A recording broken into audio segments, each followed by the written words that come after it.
Agents of Nothing, and welcome to our Agents of S.H.I.E.L.D. podcast. We are your commanding officers. I'm Mariah. And I'm Caroline. And today we're going to be talking about Season 3, Episode 21, Absolution. Yeah. So, Mariah, how was your week? It was great. Christmas just passed, and that was a good time spent with family and stuff. Yay. I also got my nails done for Christmas, and I'm obsessed with them. I wish I could have them like this all the time. I got them in like a nice like emerald green, and they're like short almond shape. Ooh. If anyone knows Show the subs. nail lingo. Here you go, subs. So cute. These are not my real nails. I love them. So how was your week? Mine has been super busy. I feel like I've had like half the amount of sleep that I usually do. And also like I was just losing track of days because I've just been like just trying to catch up on everything and like with trying to figure out a new routine for the puppy, and David hasn't been here, and so I've just been like doing things by myself and then also having to get ready for holidays and stuff. I just felt absolutely out of whack. And but as of recording this, he will be coming home tonight, so I'm very excited for that. Nice. But yeah. All right. So we ready to get started? I think so. So this episode was written by Chris Dingus, and there's no way that's how you pronounce it. No way. If it is, I'm very There's sorry, no Chris, way. but I'm keeping it that way. I'm This episode was written by Chris Dingus and Drew Z. Greenberg and directed by Billy Gearhart. Poor Chris, he's got to get that all the time. Chris, I'm so sorry. I'm so sorry. There's no way that that's real. Man. And this was part 1 of a 2-part season finale. Ooh. Yeah, definitely felt that. So unfortunately, fortunately, we have no new characters. No new trauma. Just old trauma. Oh, excuse me. So, how dare you?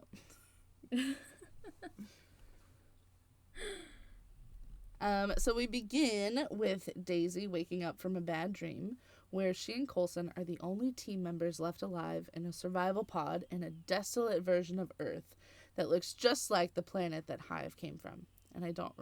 Maveth? Yes. It looks just like Maveth. But then she wakes up and... Why was she sleeping like that? Like, she was literally just like arms to her side, straight and stiff in the middle of the bed. Like, her head was below the pillows and her feet were like hanging off the bottom. There's no way that was comfortable. No way. So then we switch to a very intense scene on the Quinjet. May is piloting, and Mac, Lincoln, and Elena are looking very nervous in the back. Lincoln hands Mac the kill switches to his and Elena's bomb vests in case anything goes wrong. And May says that the Quinjet is not holding up well because, quote, it wasn't made for this. Where are they going? Every time I write something like that, it makes sense for me because I'm like taking notes. I'm like, where are they going? But then when I say it here, I feel like Dora the Explorer. Where are they going? Where are we going?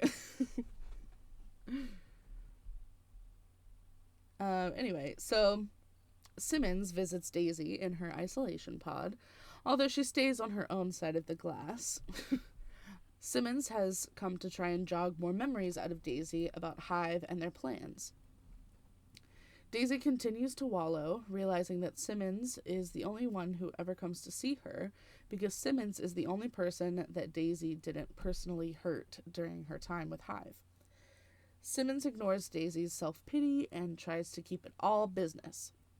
Simmons does mention that they have a lead on a missile silo that Hive might be trying to use, and they're pretty sure that Hive is already there.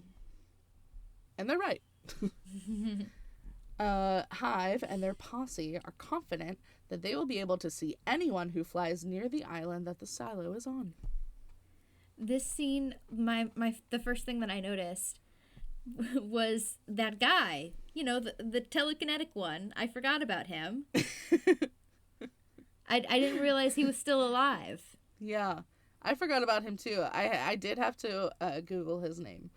So although they say it, May says it later, and I'm pretty sure she only says it because they knew that nobody would remember him. And, you know, they were right. They probably would have seen anybody flying near the island, which is why May was flying underwater. God, she's so smart. She's a genius. So smart. And then we see Talbot and Fitz hoodwink another government official to help Coulson get whatever top secret government codes they need. Oh my god, I could watch 1,000 hours of this. Of Fitz in like the green screen prep with like the fucking dots on his face and everything. I love that could have it. gone on for hours. I love Ian getting to show off his comedic chops. Absolutely. Fitzsimmons are so serious these days that it's easy to forget like they started off as comedic relief. Yeah, true. And also I guess you get taught this like code language in the Shield Academy, like Bravo, Victor, Niner, blah blah blah blah blah. So it's really funny because we literally have a little sheet of that by our phones at work, like by the receptionist desk. So that we can spell things to people, because I just was always just making up words to use. And then my boss was like, no, there's like specific words you're supposed to use. Like there is an alphabet of that. So she put this little sheet up there because everybody else was doing the same thing that I was, which I feel like if that's the case, if everybody is just making up words, then we should just make up words. Yeah. Anyway, so it obviously works, and I love this team. They do such good work together. I'm so proud of them all the time. My favorite part was when Talbot was like, he's an inch taller than me. Fitz had to go and grab a book. Aw, little tiny. So Hive is flabbergasted. I haven't used that word in a while and it felt good. Flabbergasted that someone would have been able to get in the building to stop their launch. They order Dr. Radcliffe to fix this. And Radcliffe is like, I'm a doctor, not a flight systems engineer. So Hive says that they're going to kill Radcliffe in really disgusting and graphic ways. So Radcliffe is like, no, that's okay. I'll figure it out. Please don't do those things. And I actually really love Radcliffe. Hive tells everyone else to start scouring the building for S.H.I.E.L.D. Lincoln tries to be optimistic with May, saying that Daisy's info has been useful and that Andrew's death wasn't in vain. And May says, don't do that. Do not be optimistic right now.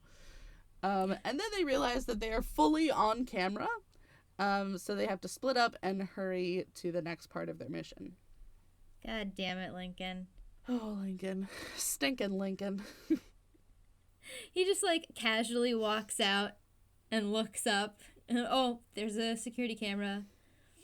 And then he doesn't explain further. Right. Then they know where we are. Right. I mean, May, like, all she did was just, like, tilt her head and look, and she saw it too. So I don't know. Yeah. They probably would have seen them eventually anyway. But I guess so. Anyway, we gotta talk shit about Lincoln. We do love him. I want to make that clear. Yeah. He's just a little Lincoln annoying. Lincoln is good. He's a little dumb. He's really stupid. And we love him. So Elena and Mac are starting to get a little sassy with each other. back and forth because Mac is not showing enough of a sense of urgency when rescuing hostages. Yo-Yo roasting Mac is everything to me. Absolutely. I was so on her side. I could have watched that for a long time too, actually. Yeah.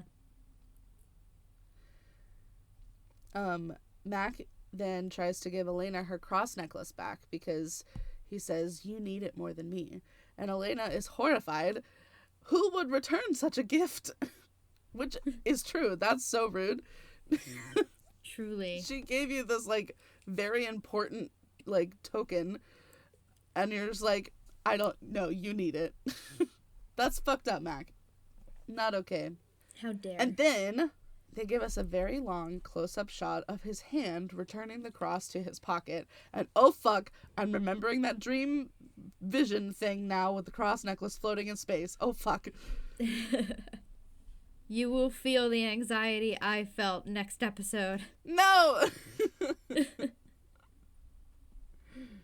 I don't want to. Why can't they just make TV shows where everything is good and everybody's happy? Everything all the time? works out. Yeah. Yeah. I would watch a sitcom of just Fitzsimmons. Absolutely. And just like the other characters come in every now and then when they're just like, we're just coming to visit our friends. So Coulson and Fitz are agonizing over how else to help the field team because, as Coulson says, there's a lot of people to outsmart here, meaning every host that Hive has ever inhabited, which, yeah, that is a lot of people. Yeah. Simmons comes in to inform them that Daisy is awake and does not know the meaning of the word absolution in this context. Coulson and Fitz say they just need to dig deeper. Or she just doesn't know it. Yeah. I don't really understand why they think Hive would have told her all of his plans, you know? And it's also like, why land on that word specifically? Yeah. I don't know. I mean, yeah, I don't know. Anyway, so Radcliffe begs the alpha dog inhumans things, whatever ridiculous name they were given, I forgot. Primitives. Primitives. He did say it later, but I did forget. And I don't like that either, honestly. So Radcliffe begs them to help him bypass needing to be a rocket scientist in order to solve this predicament that they are all in. And so he names them Ronald and Ronald 2. I totally thought that he was going to go with Ronald and Donald, but I guess Ronald 2 is okay. I just so absolutely uncreative. Truly. And as it turns out, the only communication that they seem to respond to is picking up tools when Radcliffe accidentally says the word tools, which was unironically hilarious. So fucking funny. And the way they just like were standing so straight and then just like lifted it. And like the tools Fantastic. weren't even like the right side up. Right. Just lifted it up like a child. So Hive has made it to the room that Lincoln has been hiding in and starts taunting him. Hive says he knows it must have hurt when they took Daisy from him. That Daisy told Hive it would hurt Lincoln. Ugh. Oof. Nobody wants to hear that. Yeah. That sucks. I hate it. Coulson goes to update Daisy on the team's progress, and she's still beating herself up for telling Hive everything she knew and not getting any intel in return. It breaks my heart. I know it. Coulson tries to stay professional and diplomatic, but ultimately he can't hold it in. He tries to convince Daisy that this was not her fault, despite what she believes. He says she was brainwashed, and she says, so was Ward. We're the perfect pair. Daisy, don't make me barf.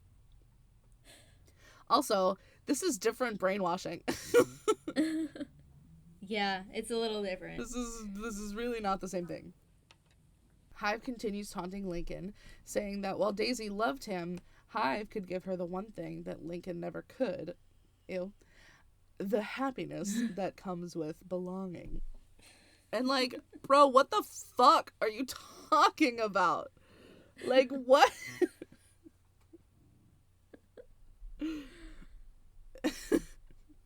Eventually, Lincoln pops out ready to, like, lightning strike everywhere, and Hive says, go ahead.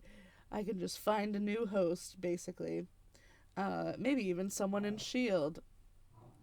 And then Lincoln runs away, because that was an option the whole time, actually. Apparently. Which is my favorite thing. Why were you just standing there if you could have run away? I mean, I guess they needed him. They needed Hive to follow him. Yeah. Anyway. Back to Coulson's pep talk. He tells Daisy that she's just going through withdrawals right now, and she's not always going to feel this bad. But Daisy says she wants to feel this bad because it's fueling her desire for revenge. And Coulson knows all about revenge, and he doesn't want that for Daisy. Sorry, there may be dog sounds right now. It's all good. They have made their way into my room. You've got a baby. I had a baby. Ew, wait, no, knocking on wood.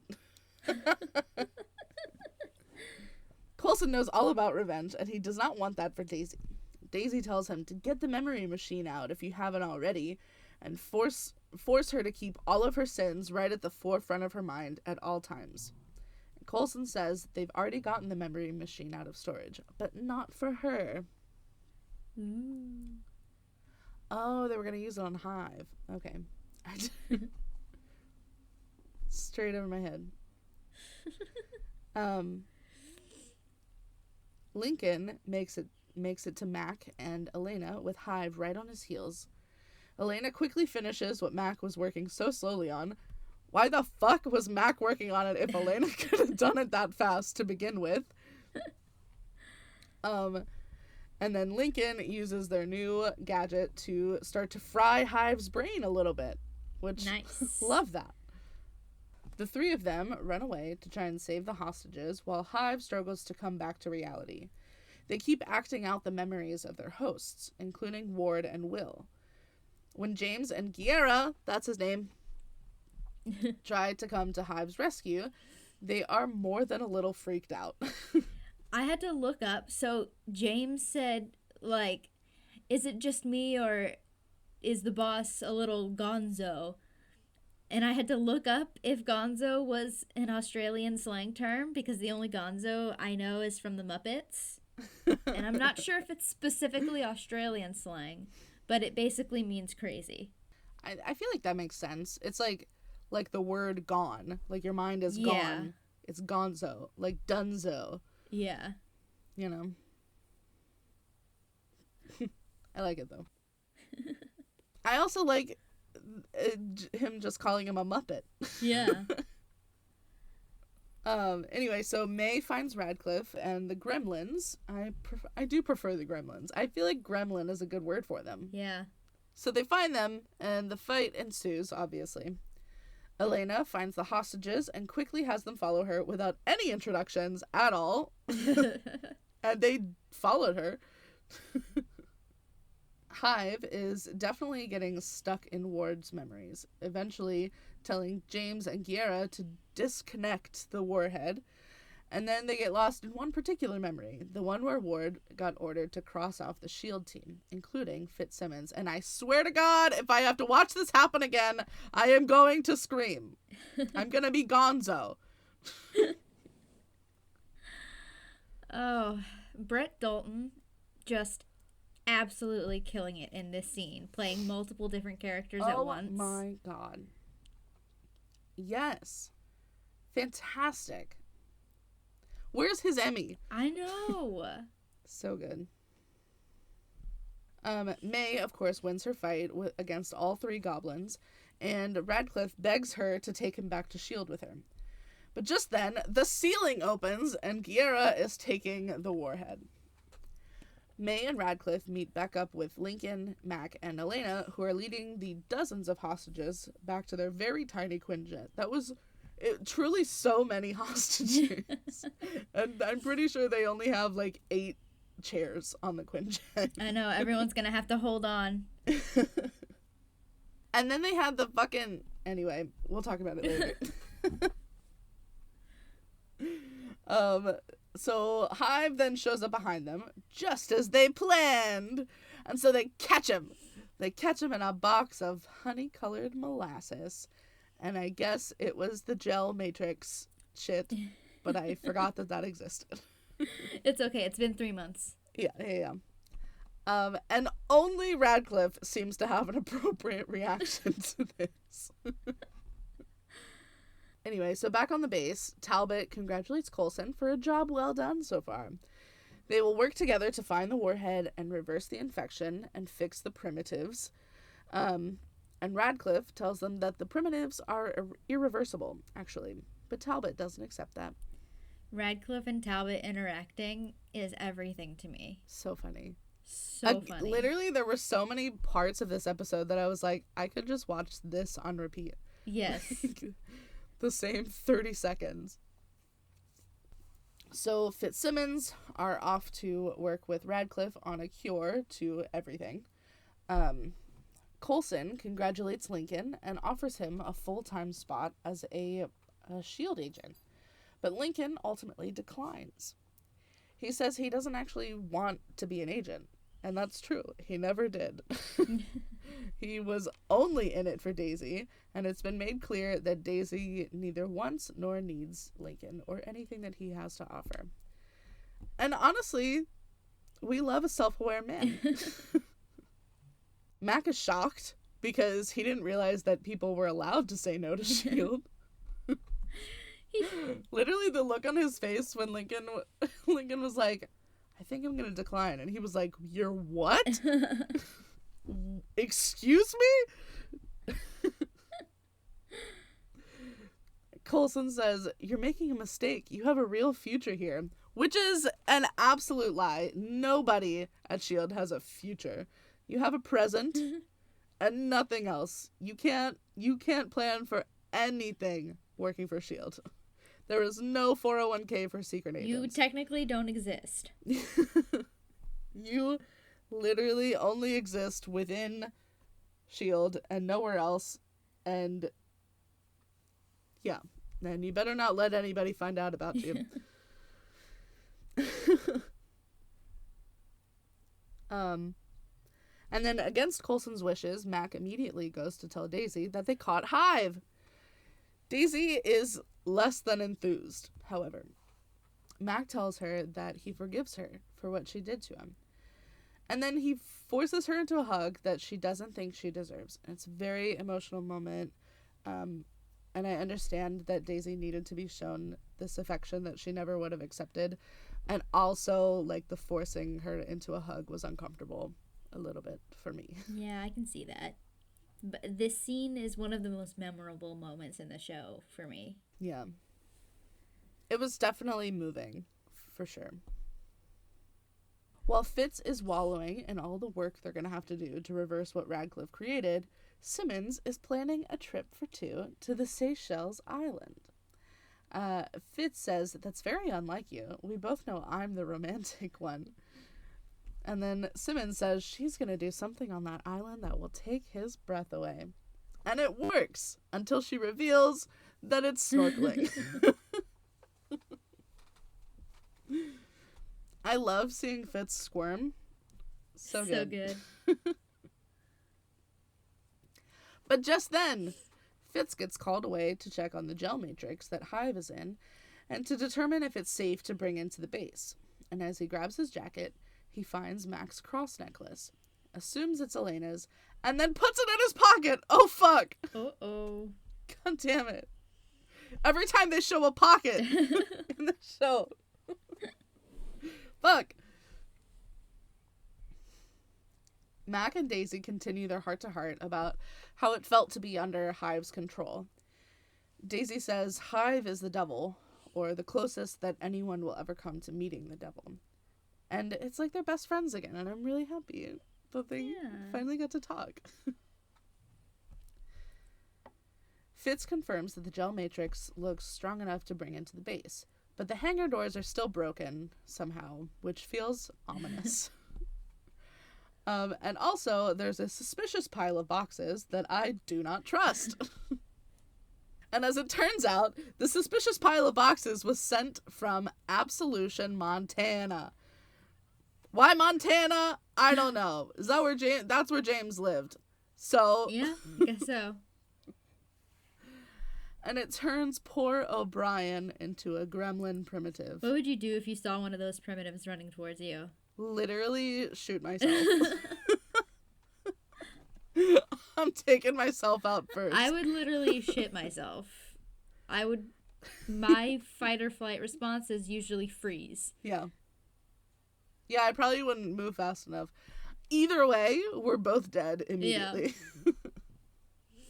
So Simmons is able to get Fitz back into the base by overriding the security protocol, but not before losing at least 4 agents to the fog. And then they all become primitive inhumans and free Hive. And oh my god, I'm so stressed. They had them captured for all of 20 minutes. Literally. We were almost there, people! Almost there.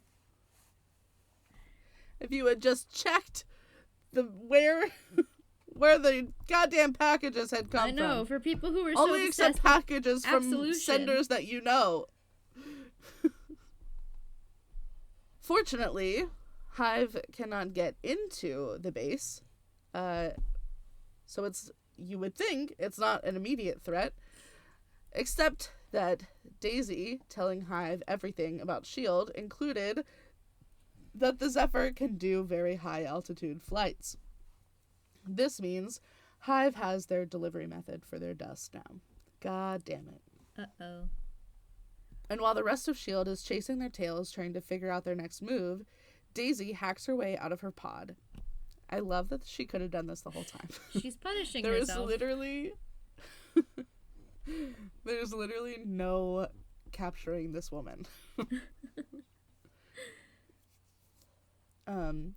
She rides the pod up directly into the Zephyr, gets Hive's attention while they're just absolutely spinning out with their memories, and then gets on her knees and begs Hive to take her back. Holy shit. Oh my god. And then there's no post-content content. Should we do the horns anyway? Yeah.